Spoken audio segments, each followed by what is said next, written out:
What's going on, everybody? It's your boy, the Uncrowned Otaku. We're talking about the latest chapter of Dragonball Super, and major spoilers ahead. I know a lot of people have been trying to avoid this. I've been reading the manga, so I don't care personally. But can we talk about Frieza for a second? The internet is going in a crazy uproar about this Black Frieza form. And I don't even care, the whole elect thing, gas, elect, all of them, that issue got solved. With Granola blasting him up, the thing is, he survived. He survived, and he was in like a zombie-ish state. I think the reason he survived is because when he unleashed his true nature, I think he low-key stopped feeling pain. So he didn't know that he was like at the point where his lifespan was up and he was becoming like disfigured and he was just rotting away. But that's not even the real thing about the chapter. The real thing about the chapter is they called in Frieza because they thought, oh, I made him the strongest in the universe. He gonna bang on Frieza. He gonna kill Frieza. Frieza showed up and showed out with a new form. Blasted my man away. One punch through the chest. As my man, I guess I can't. I was about to say, as my man Leon Edwards, the new welterweight champ in the UFC, would say, bang, headshot, dead. He was out of here. And in case you think that new form, he called it Black Frieza. In case you think that form, he not him in that form, he also one-shotted Goku and Vegeta. And a lot of people are like, oh, well, they were worn out. They were tired. They've been fighting the whole time. No, they were not. They got healed back to 100%. They fought with gas for like, what, a second, maybe 2 seconds? And they weren't even that injured. Frieza ran up to them, whoa, bow, headshot, bang, dead. He didn't actually kill them. But only because Frieza's on an important mission where he had to leave and go do something else. But he did, the heaters, the last two heaters, the sister and the brother, the weak ones that didn't really try to bang on nobody, they got escorted into the ship. They're new cooks or whatever. Now, the reason why everybody's hyping up Black Frieza is because he one-shotted. Vegeta was definitely an Ultra Ego because his eyebrows were gone. Goku, I don't believe Goku was fully in Ultra Instinct. So there is some hope for that. But Frieza one-shotted both of them and made them realize, oh, we gotta train. The universe's strongest was born. Whis came back, and Whis was like, they asked Whis when the fish said the universe's strongest was born, did they mean Frieza?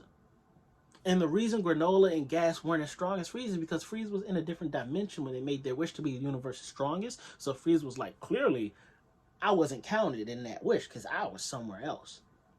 Now, I have a theory of what happened with Frieza. I have a theory. Keep in mind, to my knowledge, the Cooler movies are not canon. So Cooler is still alive.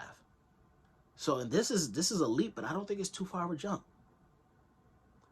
Frieza was in a hyperbolic time chamber in the time chamber spanned 10 years. Who could Frieza spend 10 years with? Because he mentioned the training he did in there took a toll on him. It was a toy, it was a task, which means he was training with somebody who was laying hands on him. Stick with me now. Who would Frieza want to go and train with? Who would Frieza acknowledge to keep up with his strength, to keep up with Golden Frieza for 10 years and would be strong enough to elevate him to a new status? Cooler. Cooler has always been stronger than Frieza. Cooler has always been able to tell Frieza what to do, give Frieza commands, and Frieza would never dare back-talk Cooler. Bigger, stronger, older brother. So best believe Cooler heard about Frieza getting into Gold Frieza. Cooler probably went and got Platinum Cooler. Found this hyperbolic time chamber, invited Frieza, or Frieza could have found it and told Cooler, hey, I need you to train with me, XYZ. Because keep in mind, the reason I think Cooler is in there and Cooler is actually the strongest being in the universe is because Frieza said he had a task to do that was urgent. What would make him leave and stop from killing the Saiyans he despises so much? If Cooler gave him a time-sensitive task. Frieza cannot disobey Cooler. Frieza cannot disappoint Cooler. Because if Frieza got Black Frieza in that form, Cooler probably got Onyx Cooler. You feel me? With the same amount of training, Cooler's always been innately stronger than Frieza. It's no reason to think Cooler wouldn't still be stronger than Frieza. And I'm thinking if Cooler was never introduced canonically, this is his chance to get in there and get some shine. The fandom loves Cooler. Even to this day, Metal Cooler is still a popular thing. They're gonna bring Cooler back, and he's gonna have his Onyx form. Black Frieza, Onyx Cooler. I think it's not too far of a jump.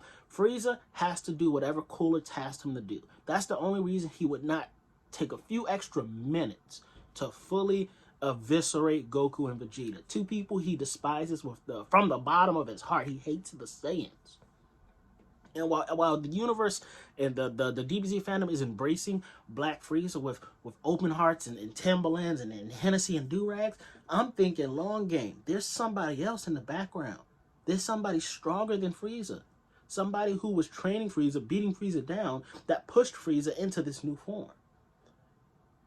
Now, I could be wrong, because, hey, he got Golden Frieza by training theoretically by himself. We still don't know how he trained to Golden Frieza. Maybe Cooler was there, too, and that's when he got his Platinum Cooler. Golden Frieza, Platinum Cooler. Black Frieza, Onyx Cooler. We just never heard anything about it. This could all be the introduction to the much stronger, much prouder, universe's strongest Cooler. Now, I need to know, are y'all rocking with that theory? What's the chances? How likely is that to happen?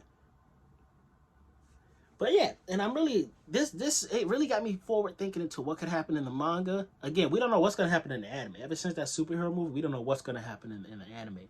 But with the manga, I really hope they go the Cooler route. And another question is, what task did Frieza have to do that was so important? I'm thinking Cooler gave him the task, but what was it that was so important that he had to leave this instant? All that and more on the next episode of the Uncrowned Otaku Reviews Dragon Ball Super. What did y'all think? Comment down below. Don't forget to like, share, subscribe, do all that social media jazz. My videos. Oh, wait. Dag. I was messing with my own intro. Don't forget to like, share, subscribe, do all that social media jazz. Uncrowned Kingdom. I've been the Uncrowned Otaku. That's the fire that keeps the kingdom safe. And my videos, just like this fire, they ain't never going out. I mean, this one's going to end, but there's a ton on playback. So y'all be easy. How about